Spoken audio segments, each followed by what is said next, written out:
মায়েরা ভাইরা শুনে রাখুন, এখানে ক্যামেরা রয়েছে। আমি সবার সামনে বলছি, আগামী 48 ঘন্টার মধ্যে বিজেপি যদি শ্বেতপত্র প্রকাশ করতে পারে, বাড়ির জন্য যদি 10 পয়সা ছেড়ে থাকে, তাহলে আমি রাজনীতি থেকে বিদায় নেব।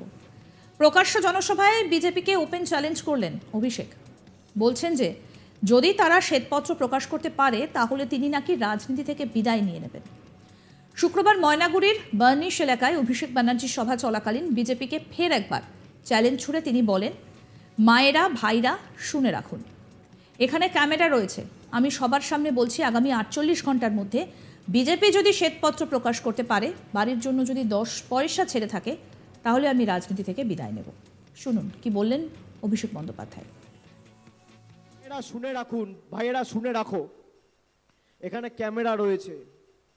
আমি সবার সামনে জনসমক্ষে বলছি, এই মাঠে মিটিং করে গেলাম, আগামী 48 ঘন্টার মধ্যে যদি বিজেপি শ্বেতপত্র প্রকাশ করতে পারে যে 2021-এ বাংলায় হারার পর আর 17-18 থেকে আবাস প্লাসের যে সমীক্ষা বাংলায় হয়েছিল, বাড়ির জন্য 10 পয়সা ছেড়েছে। 10 পয়সা, আমি 10,000 টাকা বলছি না, 10,000 কোটি বলছি না, আমি 1 কোটি 2 কোটি বলছি না, 10 পয়সা, তাহলে আমি রাজনীতি থেকে চিরতরে বিদায় নেব। 10 পয়সা ছেড়েছে 2021-এ নির্বাচনের পর আপনার বাড়ির জন্য, এরা 1 পয়সা দেয়নি। রাজ্য টাকা দিতে চাইছে, নির্বাচন কমিশন অনুমতি দিচ্ছে না।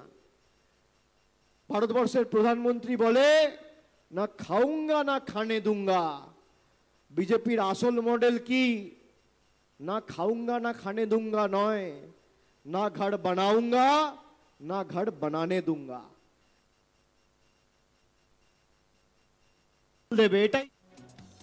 তিনি আরও বলেন, আমাদের মুখ্যমন্ত্রী সিদ্ধান্ত নিয়েছেন যে বাংলার মানুষকে ভাতে মারা যাবে না। যদি নির্বাচন কমিশনের ক্ষমতা থাকে, আমার বিরুদ্ধে এফআইআর করবে, আমার সরকারের বিরুদ্ধে এফআইআর করবে, কিন্তু 48 ঘন্টার মধ্যে আপনাদের ব্যাংক অ্যাকাউন্টে 1,20,000 টাকা আমাদের সরকার পাঠাবে। আমরা মানুষের জন্য কাজ করতে বদ্ধপরিকর।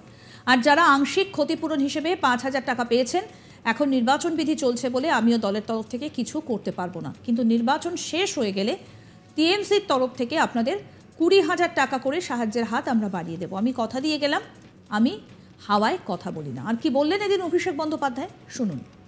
আমি আজকে চিঠি লিখে এসেছি যে আপনি এটা ইমিডিয়েটলি টেক আপ করুন, এবং আমরা সরকারের তরফ থেকে মমতা বন্দ্যোপাধ্যায় আজ ঘোষণা করেছে, যেহেতু কোনো ডিজাস্টার হলে এটা এক্সিস্টিং নর্মের মধ্যে পড়ে।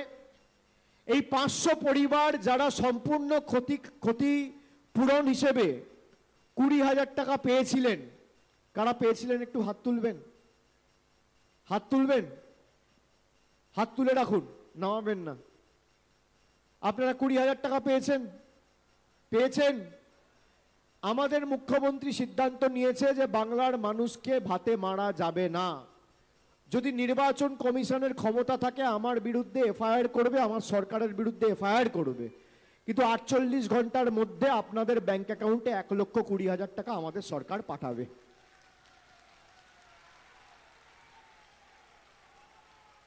আমরা মানুষের জন্য কাজ করতে বদ্ধপরিকর। আর যারা আংশিক ক্ষতিপূরণ হিসেবে 5,000 পেয়েছেন, এখন নির্বাচন বিধি চলছে বলে হয়তো দলের তরফ থেকেও আমি কিছু করতে পারবো না, কিন্তু নির্বাচন শেষ হয়ে গেলে তৃণমূল কংগ্রেসের তরফ থেকে আপনাদের 20,000 টাকা করে সাহায্যের হাত আমরা বাড়িয়ে দেব। 1 সপ্তাহের মধ্যে নির্বাচন শেষ হলে এবং আদর্শ আচরণবিধি শেষ হলে আমরা আপনাদের সাহায্য করব, আমি কথা দিয়ে গেলাম। আমি এক কথার ছেলে, কথা দিয়ে কথা রাখি। আপনারা আমাকে চেনেন, আমি হাওয়ায় কথা বলি না। একই সঙ্গে অভিষেক বলেন, আপনাদের যে রাজ্য সরকার 1,20,000 টাকা করে দেবে, এটা টিএমসির উপকার নয়, এটা আপনার অধিকার, এটা অধিকার হিসেবে গ্রহণ করবেন।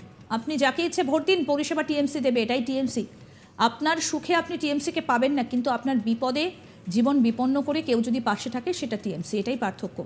অন্যদিকে দেখুন, ভারতের প্রধানমন্ত্রী এসে বলছেন মোদির গ্যারান্টি। কেউ কি আপনাদের খোঁজ নিয়েছে? উল্টে 100 দিনের টাকা, জলের টাকা বন্ধ। মায়েরা শুনে রাখুন, আগামী 48 ঘন্টার মধ্যে বিজেপি যদি শ্বেতপত্র প্রকাশ করতে পারে তাহলে আমি রাজনীতি থেকে বিদায় নেব। এরা 1 পয়সা দেয়নি। শোনাবো আর কি বললেন এদিন অভিষেক বন্দ্যোপাধ্যায়। আপনাকে আজকে 1,20,000 টাকা করে রাজ্যের সরকার দেবে, এটা তৃণমূলের উপহার না, এটা আপনার অধিকার। আপনার অধিকার আপনাকে রাজ্য সরকার দিচ্ছে, এটা অধিকার হিসেবে গ্রহণ করবেন, তবেই আমরা কৃতার্থ হব। আপনি যাকে ইচ্ছা ভোট দিন, পরিষেবা তৃণমূল দেবে, এটাই তৃণমূল। ভোট দেওয়ার অধিকার মানুষের। আপনার সুখে আপনার আনন্দে আপনি তৃণমূলকে পাবেন না, কিন্তু আপনার দুঃখে আপনার বিপদে, ঘূর্ণিঝড় হোক বা আমফান হোক বা কোভিড হোক, নিজের জীবন বিপন্ন করে আপনার পাশে যদি কেউ দাঁড়ায়, তৃণমূল কংগ্রেস দাঁড়িয়েছে, আর কাউকে পাননি। এটাই পার্থক্য। আর অন্যদিকে দেখুন, ভারতবর্ষের প্রধানমন্ত্রী এসে বলছে মোদি কা গ্যারেন্টি। আজকে প্রায় প্রত্যেকটা ক্ষতিগ্রস্ত পরিবারের প্রতিনিধি আমাদের সভায় রয়েছে।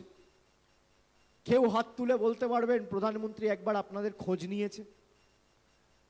কেউ বলতে পারবেন একবার দেখা করেছে? দুমুঠো খাবার জুটেছে কিনা 4টে বিজেপি নেতা এসে জিজ্ঞেস করেছে? দুটো চাল ডালের ব্যবস্থা করেছে? পাকা বাড়ির ব্যবস্থা করেছে? উল্টে মানুষের 100 দিনের টাকা বন্ধ, রাস্তার টাকা বন্ধ, জলের টাকা বন্ধ, বাড়ির টাকা বন্ধ। যত ভোটের দিন এগিয়ে আসছে ততই যেন এক এক করে চড়ছে উত্তেজনার পারদ। এবং অভিষেক বন্দ্যোপাধ্যায় তিনি বারবার করে বলছেন যে তৃণমূল কংগ্রেস সাধারণ মানুষের পাশে রয়েছে, সাধারণ মানুষের বিপদে রয়েছেন। এবং একই সঙ্গে রাজ্যের দাবি দাওয়া নিয়ে আবার বিজেপি সরকারকে তোপ দাগলেন। এদিন কি বললেন অভিষেক বন্দ্যোপাধ্যায় আরেকবার শোনাবো। ভাইয়েরা শুনে রাখুন, ভাইয়েরা শুনে রাখো, এখানে ক্যামেরা রয়েছে, আমি সবার সামনে জনসমক্ষে বলছি, এই মাঠে মিটিং করে গেলাম, আগামী 48 ঘন্টার মধ্যে যদি বিজেপি শ্বেতপত্র প্রকাশ করতে পারে যে 2021-এ বাংলায় হারার পর আর 17-18 থেকে আবাস প্লাসের যে সমীক্ষা বাংলায় হয়েছিল, বাড়ির জন্য 10 পয়সা ছেড়েছে, 10 পয়সা। আমি 10,000 টাকা বলছি না, 10,000 কোটি বলছি না, আমি 1 কোটি 2 কোটি বলছি না, 10 পয়সা। তাহলে আমি রাজনীতি থেকে চিরতরে বিদায় নেব। 10 পয়সা ছেড়েছে 2021-এ নির্বাচনের পর আপনার বাড়ির জন্য, এরা 1 পয়সা দেয়নি। রাজ্য টাকা দিতে চাইছে, নির্বাচন কমিশন অনুমতি দিচ্ছে না। ভারতবর্ষের প্রধানমন্ত্রী বলে না খাউঙ্গা না খানে। আরো আপডেট পেতে দেখতে থাকুন আজ তাক বাংলার ইউটিউব চ্যানেল, সাবস্ক্রাইব করুন।